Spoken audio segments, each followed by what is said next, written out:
Bonjour à tous, la famille OM, bienvenue sur le canal Olympien pour votre gazette du mercato quotidienne, c'est-à-dire la gazette de ce dimanche 22 juin.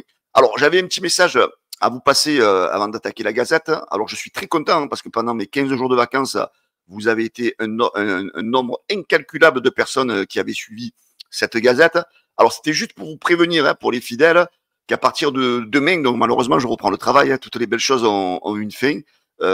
Et malheureusement, la semaine prochaine, je travaille les matins. Donc, du coup, pour tous ceux qui suivent mes gazettes, vous les aurez la semaine prochaine, donc à partir de 18h tous les jours. Donc, voilà, le matin, n'attendez pas la gazette, ça sera le soir à 18h. Comme ça, je vous ferai un petit peu le compte rendu et le résumé de tout ce qui s'est dit chaque jour à 18h du mercato de l'Olympique de Marseille. Voilà, on va attaquer, les amis, cette gazette du mercato de ce dimanche 22 avec déjà on a un petit peu une ébauche de ce que pourrait être le maillot Serd, le troisième maillot de l'Olympique de Marseille. Voilà, un maillot voilà, un peu sur du bleu, avec des motifs en fond. Alors moi, spécialement sur ce prototype, on va dire, je suis pas, parce que c'est juste un aperçu, je suis pas personnellement fan. Voilà, je voudrais savoir un petit peu votre avis sur ce maillot. Voilà, on a les trois maillots maintenant. On a le maillot blanc, donc du domicile, le maillot noir de l'extérieur et le maillot numéro 3 là, donc avec des motifs un peu sur le bleu, un bleu plus foncé, un bleu plus ciel. Voilà, je voudrais avoir un petit peu votre avis, les amis, sur ce troisième maillot qui devrait sortir, je pense, dans les prochains jours. Voilà, c'était juste pour en discuter avec vous lors du début de cette gazette.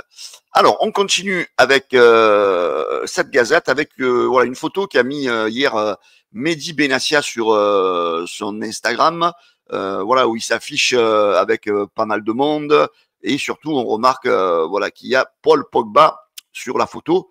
Alors, moi, je suis peut-être un peu fada. Alors, c'est vrai qu'on annonce Paul Pogba depuis quelques jours du côté de la S Monaco. Alors, on dit que le joueur veut aller là-bas, on dit que Monaco est prêt à l'accueillir, mais moi, pour l'instant, ce que je vois, c'est qu'il n'a toujours pas signé du côté de Monaco. Donc, on sait que Mehdi Benassia est allé donc du côté des États-Unis pour la Coupe du Monde des clubs. Et un petit quelque chose me dit peut-être que, à savoir si ce dossier Pogba n'est pas totalement encore ficelé avec Monaco. Et pourquoi pas une arrivée surprise avant la fin du mercato de Paul Pogba à l'OM. Voilà, moi j'ai presque envie de vous dire, tant que c'est pas signé avec Monaco, alors moi je fais partie de ceux qui aimeraient voir Paul Pogba sous les couleurs de l'Olympique de Marseille, tant que le dossier monégasque n'est pas ficelé, j'ai presque envie de vous dire, tout est possible. Voilà, donc c'était juste pour vous présenter cette photo donc de Mehdi Benassia qui était en compagnie de pas mal d'ex-joueurs et surtout de Paul Pogba. Allez les amis, on attaque réellement maintenant cette page Mercato avec ce matin dans le journal de la Provence un petit article pardon, assez sympa de Amir Murillo, la valeur sûre de l'Olympique de Marseille. Donc c'est un joueur qui flambe avec son équipe nationale, c'est un joueur qui franchement a été pour moi assez bon toute la saison dernière. Chaque fois qu'on l'a fait jouer, ben, c'est un joueur sérieux, un joueur combatif. Et normalement, voilà, on y apprend que le joueur devrait finalement rester du côté de l'OM la saison prochaine. D'ailleurs, il y a un ancien joueur, Gaël Clichy, dans la Provence, qui vante un petit peu les qualités de Murillo. Murillo me fait beaucoup penser à Pacho de Paris, un joueur qu'on ne connaissait pas, qui arrive sur la pointe des pieds et doit s'adapter à une nouvelle façon de vivre, une langue et un environnement différent. Marseille, c'est très particulier d'y jouer. Voir un joueur qui réussit à grandir dans un club comme l'OM, ça démontre une vraie qualité mentale. Est-ce qu'il sera toujours pertinent la saison prochaine? On ne sait pas encore, mais ce qu'on a vu de lui cette année, c'est très bien. Moi, j'adore en tout cas. Et c'est vrai que la grande majorité des supporters de l'Olympique de Marseille apprécient ce joueur, apprécient Murillo par son professionnalisme, par sa façon de jouer, sa combativité. Et c'est vrai que je suis très d'accord avec ce que dit Gaël Clichy. Réussir déjà à Marseille, ça prouve que tu as déjà un bon mental pour quelqu'un qui vient d'un autre continent, qu'il faut aller s'adapter déjà au football de la Ligue 1 et en plus s'adapter à l'environnement marseillais. Voilà, moi j'ai presque envie de vous dire, les amis, c'est voilà, c'est validé. Moi, je fais partie de ceux qui veulent voir continuer Murillo sous les couleurs de l'OM. Et voilà, a priori, donc, de ce que nous dit la Provence, Murillo devrait continuer à être olympien la saison prochaine. Alors, on parle souvent de Quentin Merlin dans ces gazettes en ce moment. Et là, donc, on sait qu'il y a plusieurs clubs qui seraient intéressés par lui. Et selon les informations de jeunes footeux, le Stade Rennais se serait positionné sur Quentin Merlin. Voilà, actuellement, le joueur de 23 ans dispose d'un contrat jusqu'en juin 2028. Il est valorisé autour de 15 millions d'euros. Voilà, et le Stade Rennais, a priori, donc se serait positionné. On sait que voilà, il est un petit peu de la région bretonne, et pourquoi pas aller tenter un retour vers sa région. On parlait de lui à un moment donné du côté de l'Angleterre à Bournemouth. Donc voilà, on sait que Quentin Merlin, voilà, n'est pas lâché plus ou moins. On sait que du côté de Marseille, ça n'a pas été forcément une réussite. Voilà, l'avenir de Quentin Merlin, comme on le dit depuis plusieurs fois dans les gazettes, est vraiment incertain du côté de l'OM, et ça devrait boucher dans le dossier du joueur dans les prochains jours. Une fois que l'Euro sera terminé, on en saura un petit peu plus sur l'avenir de Quentin Merlin. Un autre joueur, les amis, où l'OM va essayer de faire monter les enchères, c'est Ounahi. Ounahi, dont l'OM a fixé le prix d'Azzedine Ounahi, on le sait, à 12 millions d'euros, et on sait qu'il y a beaucoup de clubs qui voudraient se le faire prêter, mais l'OM n'aspire qu'à un transfert sec, et l'OM est intransigeant. L'OM veut un prix de 12 millions d'euros, donc avec plusieurs médias grecs qui annonçaient le joueur tout proche du Pana. Ounahi, donc les Grecs voulaient le joueur autour de 7 millions d'euros, mais le club phocéen a tenu à clarifier sa position. Et selon les informations de la Provence, l'OM ne compte pas brader son international marocain. L'OM veut vraiment une somme de 12 millions d'euros pour le joueur qui avait été à l'époque acheté 10 millions d'euros du côté de Angers. Voilà, l'OM en fait profite un petit peu de, on va dire, du marché, pour ne pas céder rapidement Azzedine Ounahi à l'étranger, parce qu'on voit qu'il y a beaucoup de clubs espagnols, Alaves, Levante, Séville, Brighton, en Angleterre. Et voilà, on sait qu'il y a beaucoup de clubs qui veulent le joueur. Comme on dit, quand il y a la demande, eh bien, on fait monter le prix. Et voilà, c'est très judicieux de la part de l'OM de déjà vouloir un transfert sec pour pouvoir récolter à minima 12 millions d'euros. Mais attention, ne pas être trop gourmand, de ne pas tout perdre, peut-être à un moment donné lâcher la corde, parce qu'on sait très bien que Ounahi ne fait pas du tout partie des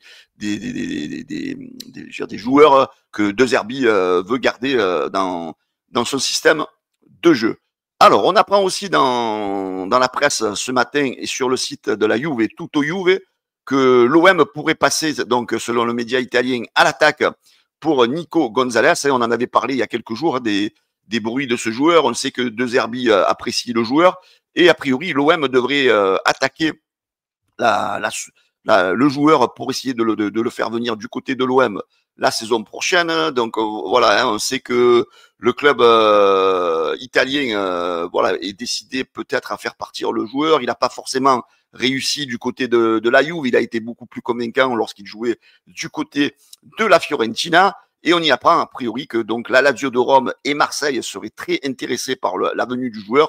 On sait que Roberto De Zerbi, on en avait parlé il y a quelques jours, voilà, apprécierait la venue de l'Argentin du côté de l'Olympique de Marseille. Voilà, après, moi, ce qui me fait dire que le dossier marseillais pourrait intéresser Nico Gonzalez, c'est peut-être, voilà, parce qu'il a joué déjà à la Fiorentina, il a joué à la Juve, donc là, on sait que la Lazio le veut, mais est-ce qu'il aurait peut-être pas l'envie de connaître un autre championnat, en plus dans une équipe où il y a beaucoup d'Argentins. Donc voilà, on sait qu'à l'OM, on a pas mal d'Argentins.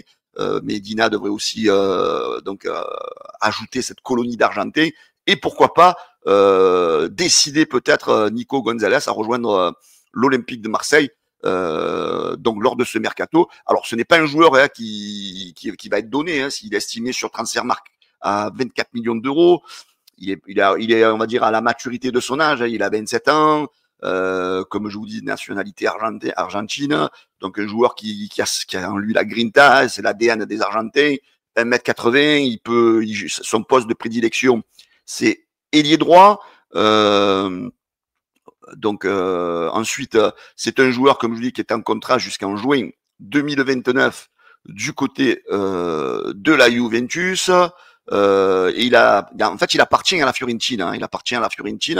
Et il a été prêté du côté du côté de la Juve. Hein, donc voilà, vous le voyez en bas sur la dernière ligne de mon document. Donc c'est un joueur prêté par la Fiorentina. Mais c'est vrai que voilà, son prêt à la Juve n'a pas été forcément une grande réussite. C'est un joueur qui peut être polyvalent. Bon, je vous disais, son poste de prédilection, c'est ailier droit, mais il peut jouer éventuellement aussi ailier gauche, voire avant-centre. C'est un joueur donc qui en 2024, en août 2024, Datascout avait sorti un article sur le joueur. C'est un joueur qui a le sens du but, la finition. Il va être précieux sur les ailes de la Juve. Ce n'est pas un ailier le plus explosif et le plus dribbleur, mais son profil de tueur devant le but va certainement apporter beaucoup. Voilà, il peut jouer sur les deux ailes, comme je vous le disais. Voilà, a priori, c'est un joueur qui est efficace au niveau de la finition. Là, donc, on a un élément comparatif de Nico Gonzalez lorsqu'il jouait du côté de la Fiorentina avec les ailiers médians du top 5 européen. Voilà, on peut voir éventuellement les qualités qui ressortent du joueur. Hein, donc, dans les buts attendus, il est performant. Voilà, il est très très adroit devant le but. C'est un joueur qui tire beaucoup au but. C'est un joueur qui cadre beaucoup. Son taux de conversion en but est excellent. Et voilà, c'est ce qu'on disait tout à l'heure, hein, ce que disait Datascout sur la finition. C'est vraiment un joueur qui peut être très efficace pour l'Olympique de Marseille. Il est efficace aussi dans les actions décisives. Et voilà, on peut se rendre compte qu'il a quelques défauts dans les passes décisives. Ensuite, dans ce qui est dans les centres, il n'est pas non plus extraordinaire. Voilà, c'est surtout un joueur de finition, ce qu'il faut retenir de Nico Gonzalez. Maintenant, on a aussi une charte qui nous le compare. Je vais vous l'afficher tout de suite. On a une charte qui nous le compare à Federico Chiesa. Pardon, vous avez donc la courbe de Chiesa qui est en jaune, celle de Nico Gonzalez qui est en noir. Et voilà, hein, on voit que dans l'efficacité du but, il est au-delà. Il est au-delà de Federico Chiesa. Donc, ils avaient 26 ans, hein, ça date de l'an dernier, cette courbe. Au même âge, donc on voit que c'est un joueur qui a beaucoup plus de finition. Et on va dire que surtout, du côté de Chiesa, on est meilleur sur les centres. Voilà, en termes de finition, là, c'est ce qu'on veut à l'OM. On veut des attaquants qui soient bons dans la finition. Et là, donc, Gonzalez, franchement, nous apporte un profil de finisseur qui pourrait être donc exceptionnel pour l'OM parce que voilà, on a souvent manqué d'attaquants qui convertissaient les occasions et on sait très bien que dans un match, si tu as 2-3 occasions, eh ben, il faut aussi au moins en convertir une et ça peut être un plus pour l'OM. Alors au niveau des blessures, en ce qui concerne Nico Gonzalez, on voit que c'est pas non plus un joueur qui a forcément eu des grosses blessures dans sa carrière. L'année dernière, donc, il a eu 2 mois d'absence pour un problème musculaire sur la saison dernière. Ensuite, voilà, non plus des blessures de footballeurs un petit peu lambda. On sait très bien que donc il a eu une lésion du muscle fléchisseur de la jambe qui lui a apporté 1 mois et demi d'absence quasiment. Après, il a eu un problème de fibre musculaire en saison 2020-2021. Il a eu quasiment pareil, un peu plus de 2 mois d'absence. Et il a eu un début de rupture du ligament intra-articulaire du genou. Donc, il n'a pas été plus loin que cela, 18 jours d'absence. Bon, voilà, on peut être un petit peu, je pense, rassuré sur le côté physique du joueur. Hein. Le OM, voilà, n'aura pas de doute sur ce côté-là. Moi, voilà, j'ai pas envie de m'engager sur ça, mais je pense que ça pourrait être personnellement une bonne arrivée du côté de l'Olympique de Marseille. Je sais pas ce que vous en pensez. Voilà les amis, cette gazette, elle se termine, donc j'espère qu'elle vous a plu. En tous les cas, n'oubliez pas de mettre un petit pouce bleu si elle vous a plu, de la partager. Et pour ceux qui ne connaissaient pas encore le canal olympien, les amis, abonnez-vous. Voilà, je vous donne rendez-vous donc demain soir autour de 18h. Comme je vous l'ai dit, voilà, ceux qui n'ont pas vu le début de la gazette, je reprends le boulot. Demain, la semaine prochaine, je travaille les matins, je ne pourrai pas vous sortir la gazette, elle sortira autour de 18h tous les jours. Et j'espère que malgré l'horaire, vous serez toujours autant à la regarder. Je vous souhaite à tous, les amis, un excellent dimanche. Et je vous dis à demain autour de 18h, donc pour la gazette du Mercato. Ciao, la bise à tous, les amis.